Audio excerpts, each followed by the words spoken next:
Want to unlock the doors to countless opportunities?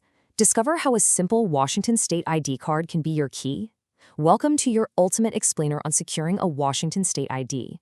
We're going to give you the exact map and all the tools you need to completely conquer this bureaucratic journey.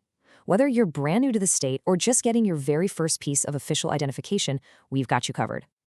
Section 1. Why get a state ID? Unlocking countless opportunities.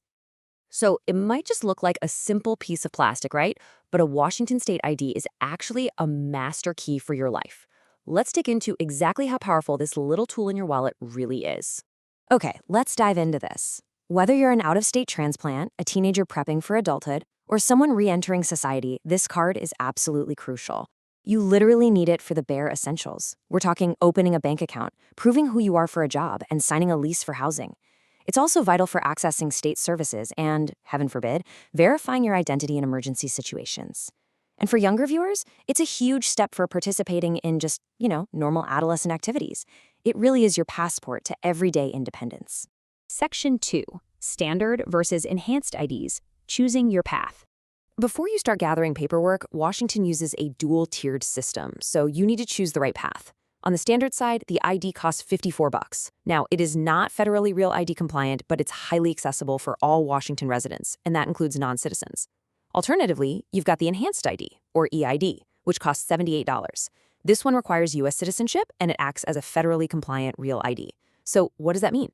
It means it works for domestic flights and even lets you cross the border into Canada and Mexico by land and sea totally without a passport. Now, what's really amazing here is the number 5. Washington State is super committed to making identification accessible for everyone.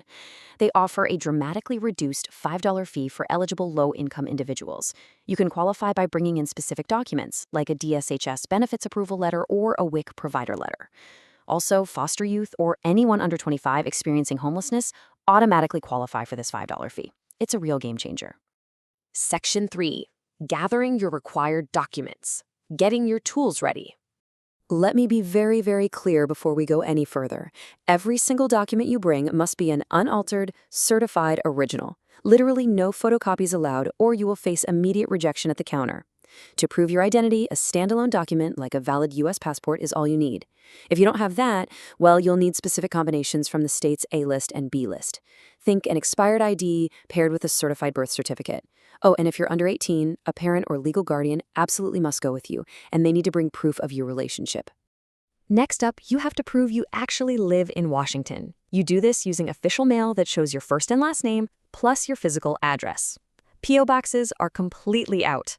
Great examples are a recent home utility bill, an internet bill, or an active auto or renter's insurance policy.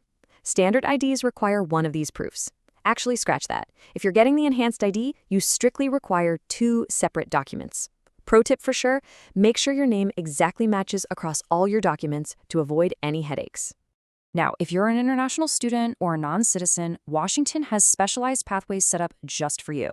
You can use your visa, like an F1 or J1, along with university enrollment documents like an I-20, right in place of standard utility bills to prove your residency. And remember, regardless of your background, the whole shebang requires all applicants to provide their social security number. You don't necessarily need to hold the physical card in your hand, but you absolutely must know the number. Section 4. The application process explained. Your step-by-step guide. Let's be real, nobody likes standing in long government lines. To save yourself a massive amount of time later, you absolutely want to begin your application online. Don't just walk into an office blind. Okay, let's break down how this builds your path to success. Step 1, hit up dol.wa.gov and pre-apply online. Step 2, you're going to log into License Express and generate a unique 12-digit Washington driver license number. They call it a WDL. Step 3, use that exact WDL number to book a specific appointment time online. And finally, step 4, show up in person. Why is this so critical? Because while some offices do accept walk-ins, the wait times can easily exceed an hour. And busy offices will frequently just turn walk-ins away. Booking an appointment is basically your armor against wasted time. Section 5. What to expect at the DOL. Navigating the office. A super common misconception is that you're gonna be tested like a driver. But the crucial thing to remember is that ID cards, both standard and enhanced, require 0 medical or vision screenings. Those tests are strictly reserved for people getting actual driving permits. So take a deep breath. There is absolutely no eye chart waiting to trip you up. You will, however, have your picture taken. The state's photo protocol strictly requires a full front view of your face, so be prepared to take off any hats, sunglasses, or face coverings. Now, Washington State does make full and respectful exceptions if you wear a head covering for specific medical or religious reasons, so rest assured your rights are entirely protected there. Section 6. Receiving and managing your new state ID. The final steps. Before you walk out of that office, the clerk will hand you a temporary paper receipt. Keep in mind, this paper receipt does not have your photo on it, so using it as strict identification is pretty limited. However, the good news is your official hard copy photo ID card will securely arrive in your mailbox about 1 to 2 weeks, usually 7 to 10 days later. Let's talk about upkeep and troubleshooting because, well, life happens.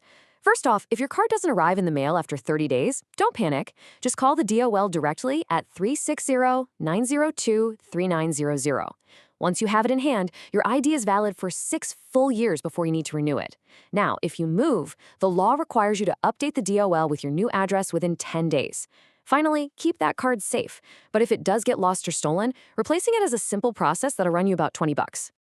Section 7. Conclusion. You are ready. By carefully gathering your original certified documents, pre-applying for that essential WDL number, and booking your appointment in advance, you are completely equipped to conquer the Department of Licensing. No confusion, no missing paperwork, and definitely no getting turned away at the door. I'm going to leave you with this final, important reminder. Procedures and fees can and honestly do change over time. Always verify the most current information directly at dol.wa.gov before you head out. Get your documents in order and secure that appointment. Now that you're about to have the literal key to the state in your pocket, what doors are you going to open first?